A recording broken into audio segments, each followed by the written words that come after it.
Bartholomew Town is brought to you in part by the University of Rhode Island Online, Navigant Credit Union, the Audubon Society of Rhode Island, Newport Film, and Half Street Group. Bartholomew Town. I was visiting my parents and I got off I had a transfer in Baltimore, and I got off. I knew that I needed glasses. It wasn't like a shock, but I looked up at the board, the digital board, to see where I had to go, which gate, and I couldn't read it. So, for those who can't see Bill right now, he's got these great new transparent looking glasses. He's looking every bit the male model right now that can be at the optometrist downstairs for me. That's right. Pair that with bleached blonde hair, and all of a sudden you've got a different version of me than what is depicted in the podcast cover photo. That's for sure. So no doubt. Mike Raia, Half Street Group founder and president. Here we are. It is Inside Communications presented by Half Street Group. It's always an adventure, and here we are. It's starting to get warm. Daylight savings time is, or whatever the inverse. Is this daylight savings? Yeah, daylight savings. I think we're time. Saving now. We're in savings. Right. So we're saving up daylight, and with that comes a moment here where Governor McKee dropped a video last week that announced his reelection bid, and the video has received criticism for a number of reasons, from a technical standpoint. And then from a content standpoint, but something to evaluate is that it's pretty early for an election that's going to take place in September of 2026. In March of 2025, that's kind of an early start. Your take on that and why it may be the case, just fundamentally why we're looking at a big time early launch to this season. Yeah, it does feel early. I remember when I worked in Governor Raimondo's office, we announced her reelection in 2018, like late April, early May of that year. I mean, everyone knew she was running and she was doing all of the things that you needed to. And in many ways, the 2017 State of the State address and then the subsequent media campaign and communications campaigns that we did after that were intended to send that signal to folks that she was ready to put her record on the table and say, this is my case for another 4 years. But the official announcement kind of 18 months prior to the general election and more than a year and a handful of months away from the primary, it is super early. But I guess in some ways, these things are moving earlier and earlier. We've seen this on the presidential side for a decade and a half. And I think in some ways, the McKee team probably looked at it in a couple of different ways. I think number one, there were all of that constant rumor, will he, won't he, is he in, is he out? And I think in some ways getting out there and putting this line in the sand puts some of that to rest. And I can certainly understand from that perspective why they needed to kind of put some of that out.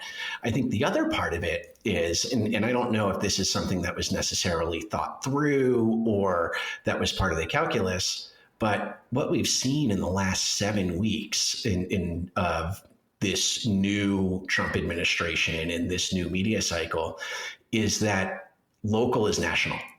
It is so hard to break through right now on any given topic. You look at WPRI and the evening news that they do, there's more focus on the things that are coming out of Washington than I've seen in the 15 years that I've been back in Rhode Island.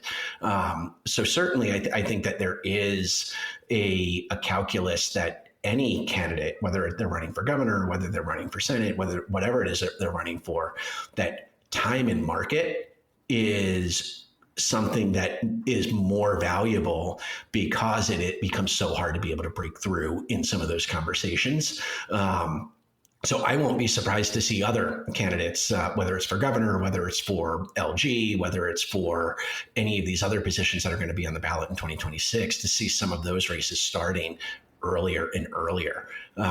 So it will be interesting. And I think that it will be something that's going to be top of mind for those of us who are kind of local political junkies.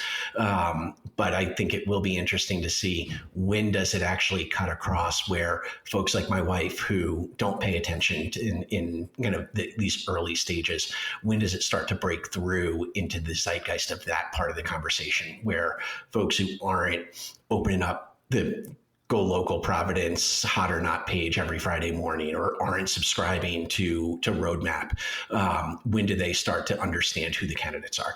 Right. And then specifically the video itself, again, it received a lot of criticism from a technical standpoint. I know that when I pulled the audio from this video to play it on WPRO on the radio, you just looked at the WAV files. This is really inside, and everyone probably just went, what is this guy doing? Why is he bringing up something so industrial and irrelevant? But it did matter to me because it was very inconsistent volume levels. And there was a lot of evidence of some of the news clips being chopped up. And so from a technical standpoint, I wasn't very impressed.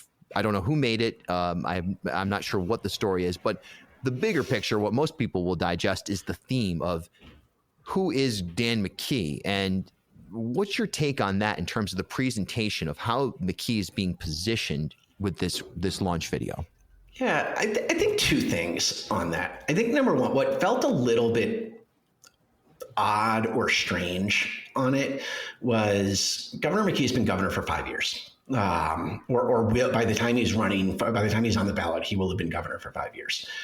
It felt like an introductory ad. It felt like the type of thing that you put out when you're trying to introduce somebody to a new audience, something that a first-time candidate or someone that's going from a lower tier office to a higher tier office would do. And maybe that's the right calculus for them. He doesn't necessarily keep the most robust public calendar. He doesn't necessarily show up at some of the same media things that past governors or senators have done. So there is probably a need to introduce him. So I think that's an interesting calculus on their part.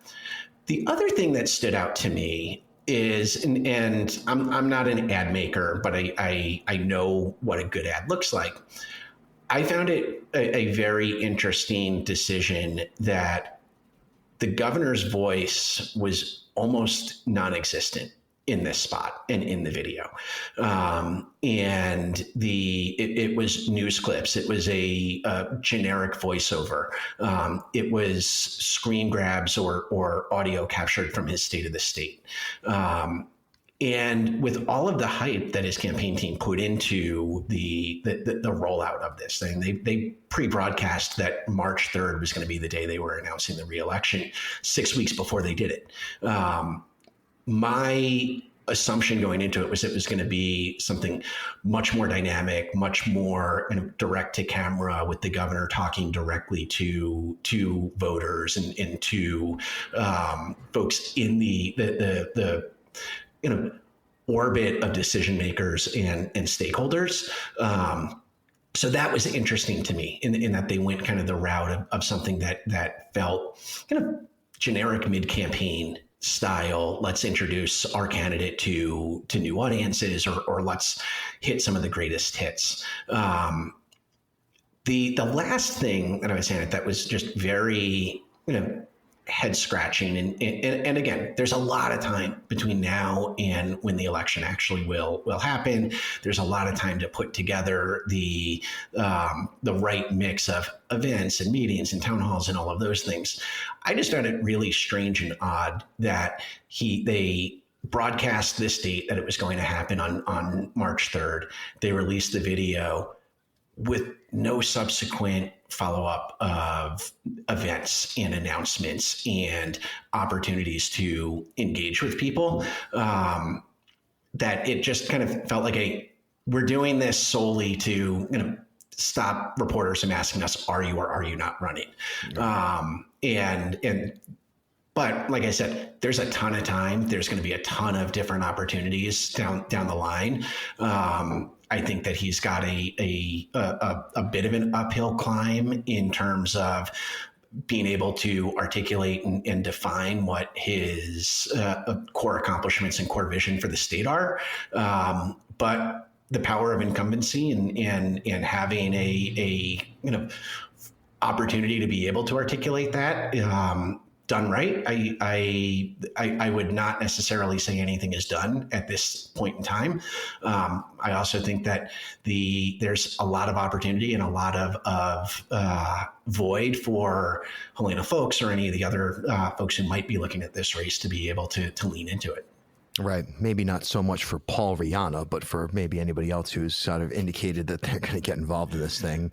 Well, it remains to be seen. It'll be an interesting year as we move forward. It'll, of course, come down to after the General Assembly session, what calculus Speaker Shekarchi decides works for him, whether or not he gets involved. That's going to disrupt things a lot. I think a classic rematch of ostensibly, of course, Nellie Gorbea was in the mix last time, and that did play a factor for sure. Hard to say whether a Gorbea voter swings to McKee or Folks in that 2022 primary, but it was relevant. A matchup between those two again, where Helena came very close to knocking off the governor in 2022. I think that will be a real testament to where the state wants to go, at least Democratic primary voters want to go. Obviously, it would be by definition, it would be that. But in terms of, do new voters come out, people who don't traditionally vote in a Democratic primary, and say, you know what, I'm on board with what McKee is doing, or I'm not on board, and the candidate that seems most likely to defeat him is perhaps Helena Folks or Joe Shekarchi. So we'll see if that attracts new voters. Right. And one of the things, too, that what I always pay attention to in any race, and when I've advised candidates on things, is in order to move voters in any capacity, you need to be able to provide a theory of your candidacy and a rationale of your candidacy. And I do think at this stage right now, early on, we haven't seen that. I mean, Helena has not necessarily jumped in an official capacity, but she is very clearly running and running aggressively. And as she formalizes more of that, I would expect that she'll come out of the gate with a kind of very clear theory of change or articulation of rationale for change. But I think that one of the things that the McKee camp should be thinking really hard about and looking very seriously about is defining what that theory of and vision of the next 4 years will look like. And that was one of the things I think when you look at that video that was released, all 90 seconds of it, it was a look back. It wasn't an articulation of these are the defining challenges that we have going into the next 4 years. He threw out the Project 2030 or the 2030 plan, whatever they're calling it, but without any real direction of what are we hoping to accomplish there. And I think that that's going to be their challenge. And from a kind of PR and communications lens, it is incumbent upon particularly incumbent candidates, no pun intended, to be able to provide that theory and rationale for continuity. And that theory and rationale for continuity includes here's everything that we accomplished, but also here's the rest of what we need to get done. And that's what I'm going to be looking for and paying attention to, just as a scholar of and student of communications theory, of how that's articulated. Because I do have every expectation, because she did it during the first campaign. She just started too late. I do have every expectation that Helena Folks is going to come out of the gate really clearly and forcefully with this is where the state of Rhode Island, and this is the pathway or the vision that I intend to bring, because we need change on this, or this. Mm-hmm. Makes sense. It'll be something to watch for sure, something to keep us entertained. And obviously it has significant consequences as well. I mean, will there be a Republican? I had Ashley Kalis on earlier this week. She didn't say she was running. Sure sounds like she's running. Is that relevant? Who knows? Probably not particularly, if we're being honest about it, but a lot to watch in that space. All right, let's talk about newsjacking. People are like, let's do it. All right, here we go. Yeah, what is it? What the hell is that? What's newsjacking? So one of the things we talk to our clients about all the time, and I use it, it's almost become a tired anecdote in our office, but there's really only 3 people in America who can make news or drive news or create news cycles out of whole cloth. It's Taylor Swift, it's Beyonce, and it's now Donald Trump. So what that means is that pretty much anybody else that's out there needs to find ways that they're able to insert their expertise or their influence or their authenticity or their credibility into other news that's being made or other topics that are trending. So when we really think about this and when we talk to folks, when it's done right, it becomes one of the most powerful tools for your thought leadership, for your brand visibility, for your growth as an organization, and for your influence in the markets that you're looking to be able to lean into. But there is an art to it. It's not a kind of prescriptive science of this is how it's all done.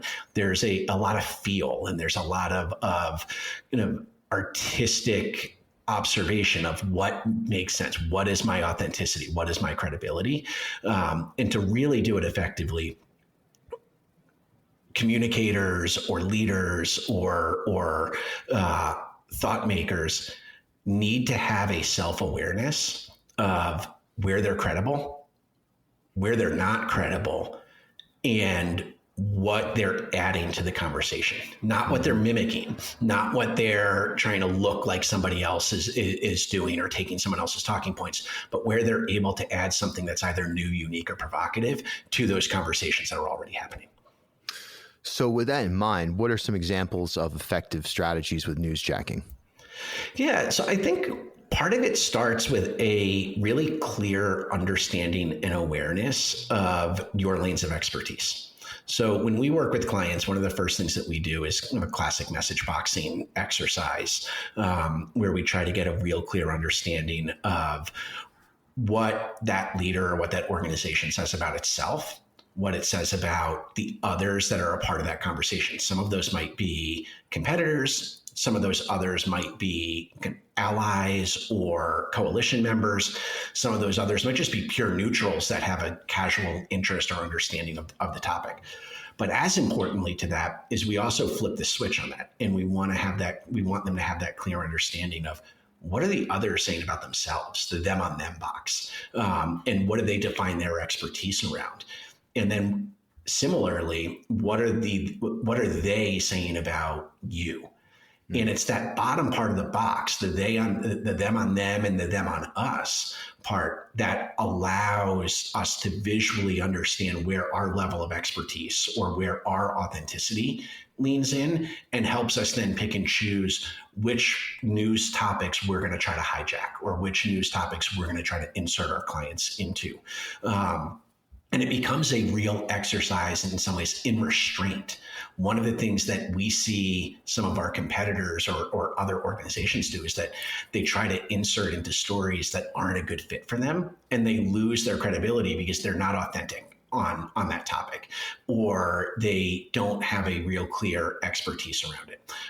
So it's that kind of self-awareness and it's that market understanding that's first and foremost in what makes for an organization to be an effective newsjacker.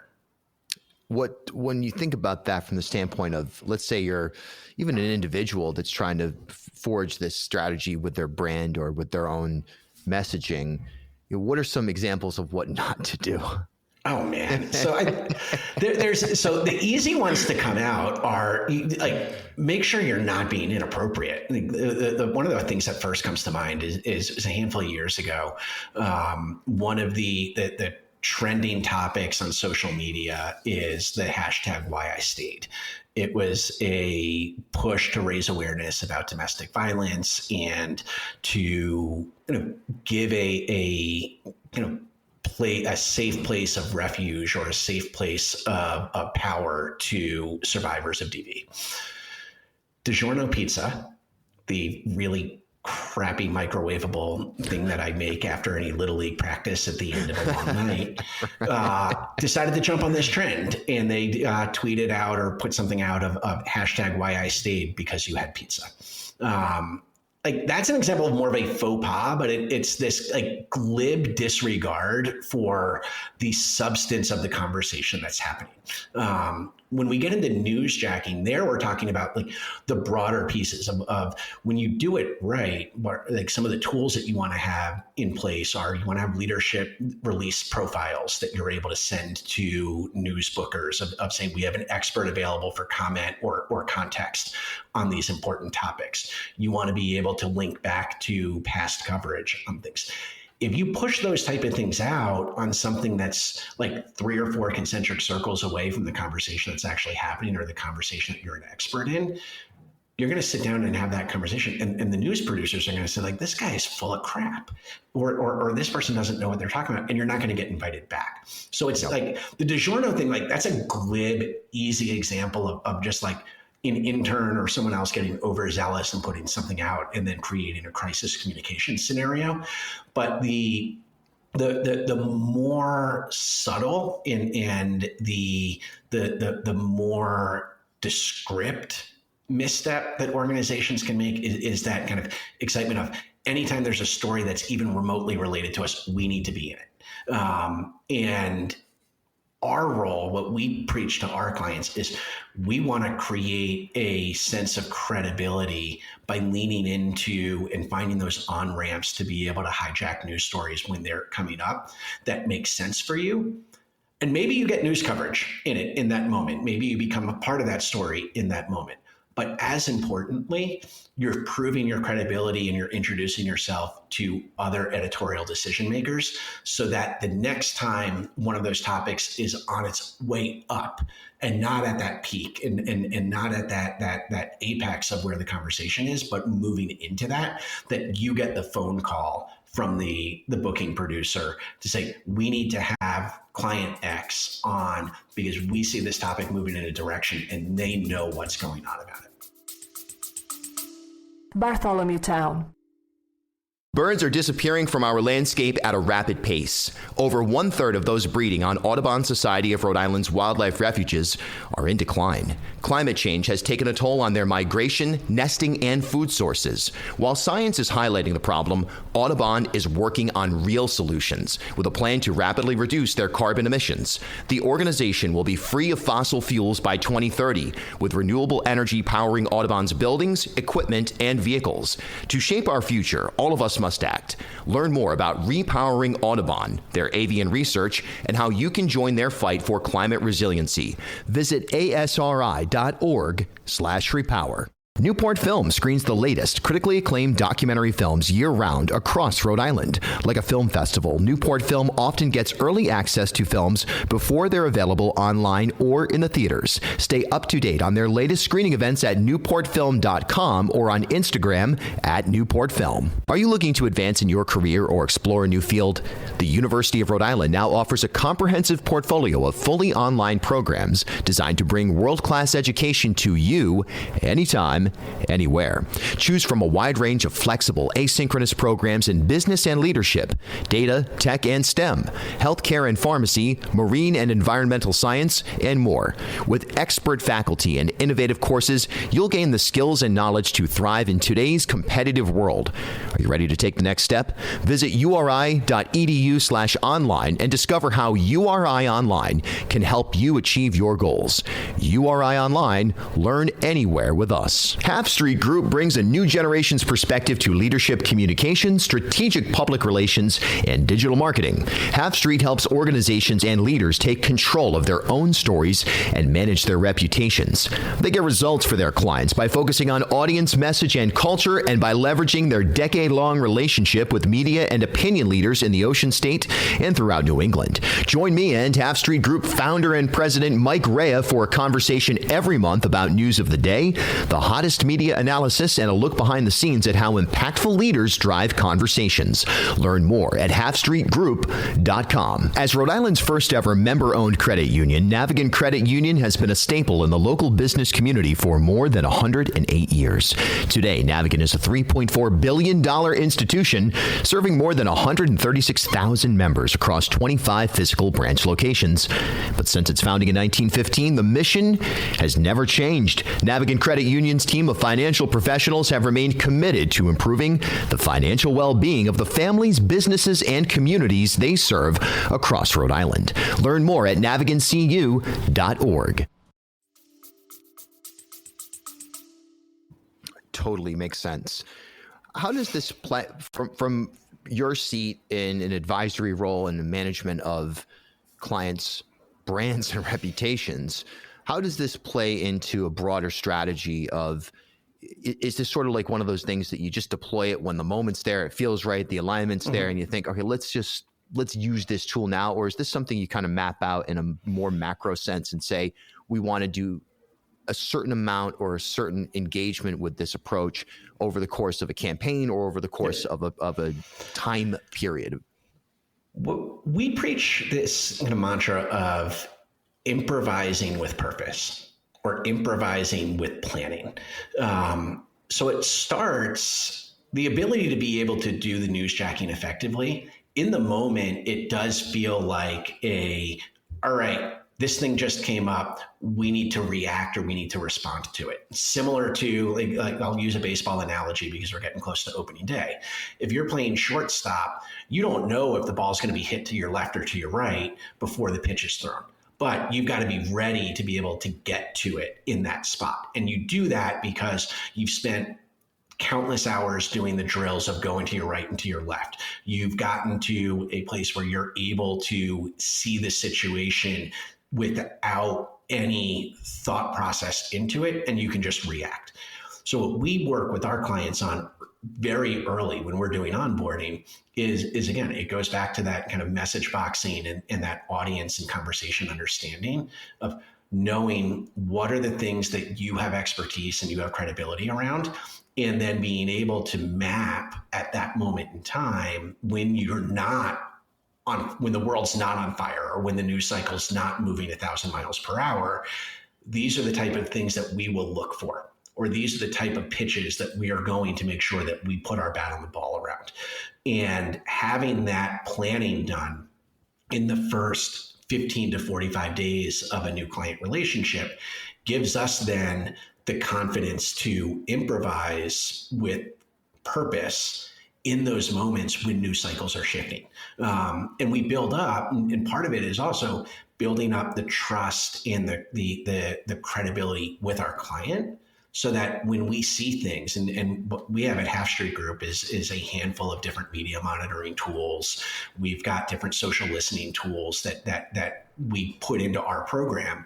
When we see things that are hitting a fever pitch or are moving into a place where it's becoming a trending topic, we're able to rapidly pick up the phone, call our client and say, we see this moving. What's your availability? We want to pitch this person in the organization on this topic with these talking points that we've already talked about. And we can typically move from identifying a trending or emerging conversation to getting that leader available for comment pitch out the door in a matter of hours, not days. And that's all because of the time that we spend on the front end, getting to know what our client's comfort level is, getting them comfortable, being able to know how their talking points are able to be tailored to topics that they might not be able to anticipate, but they'll be able to recognize. Makes so much sense. Engaged audiences, connected storytelling, proactive strategy, halfstreetgroup.com. That's the place where you can connect with Mike and his team. If your brand, your business, if you're ready to take the next step in sort of managing all of these aspects of public relations and communications, that's the place you want to go. Just a last thought here. You mentioned baseball, and obviously you literally have 20 baseballs behind you. Most people aren't seeing this, but there is no doubt about it.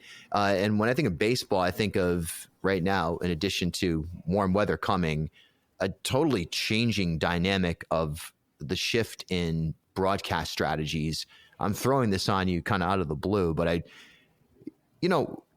how far away are we from pivoting away from traditional media into the streaming era? We see contracts that are emerging with NFL, or at least hints of what future NFL contracts will look like. At the same time, anybody who watched the Thursday Night Football on Amazon versus an NBC Sports Sunday Night Football broadcast understands there's a huge difference in quality.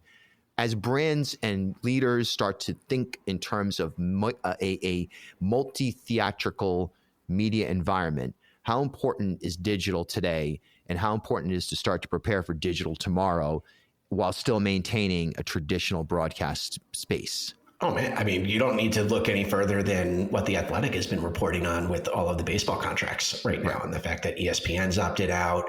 Rob Manfred is talking with all of the different clubs about how to be able to put the regional sports networks under an umbrella so that they can package the rights in there. I mean, I'll say, like, I root for out-of-market teams. I grew up in the DC suburbs. I'm a Nationals and Capitals fan. I've probably watched 40 Capitals games this year on ESPN Plus, and I'm able to watch it on the on the Capitals network. I think that's the future. I do think that we will move into a lane where there'll be kind of the national games of the week. I think that you'll have some of those teams like the Yankees, the Dodgers, to a slightly lesser extent, the Red Sox, who have national fan bases, have thriving networks that their games, their content, their other series that they put together will be distributed at that kind of national level. You'll still have that kind of desire for TNT or TBS or somebody else to put a game a week on there and be able to have some marquee matchups. A Cubs Cardinals matchup, things like exactly. this. You know? Yeah, or getting Shohei Ohtani into those as often as possible and in that kind of brand ambassadorship. But I do think the way people consume this and that kind of desire for that kind of coverage is going to continue to move digitally. The other aspect of it is sports betting. I mean, you brought up NFL, the excitement or the enthusiasm around things like Red Zone channel or the way that the NCAA is broadcast and they are able to jump from game to game as sports betting becomes more and more ubiquitous and easier to be able to access. You're going to have more and more of those digital platforms where people are able to track and follow what kind of bets or what kind of action they've put on things. And my hunch, and what I don't do a ton of sports betting, but what I think would actually be very cool is if you're able to kind of curate and put something in there. Like I think it'd be awesome. Like if you were sitting down and watching the US Open and say, all right, I picked these 7 golfers to be on my fantasy team this weekend. I want a custom feed with those 7 golfers on my screen the entire time. Like that, I think, is kind of a direction that all of this can move as they move more and more digital. Wow. That's awesome. That's an awesome thought process, and how you can break that down as well into utilizing broadcast cameras that perhaps you have a favorite player you want to follow on a second screen I don't know. I mean, it's kind of weird to be watching someone on the bench, in between series if they're an offensive or defensive player, but it might not work for every sport. Like, I actually remember it's like going back to the Capitals. I remember at one point in time, the Capitals broadcast did have a second screen thing that they put up. There was one camera that was on Alex Ovechkin at all times, and you could watch that and kind of get the sense of how fast. I mean, he doesn't move so fast anymore. He's 39 years old and has gotten the crap kicked out of him for a long time. But when he was in his prime, he was all over the ice, and that was a great second screen adaptation. I think that you're going to be able to see this in certain sports move into a place where it can become that digital package that you log into one of the things that comes with your smart TV, and you're able to curate what that feed is going to look like. Mike Raia, founder and president of Half Street Group, halfstreetgroup.com. We're here every month with Inside Communications. Always a pleasure. Thanks so much, Bill. I'll talk to you soon. Hey, thanks for stopping by Bartholomew Town. For more content, follow me on Instagram @BillBartholomew.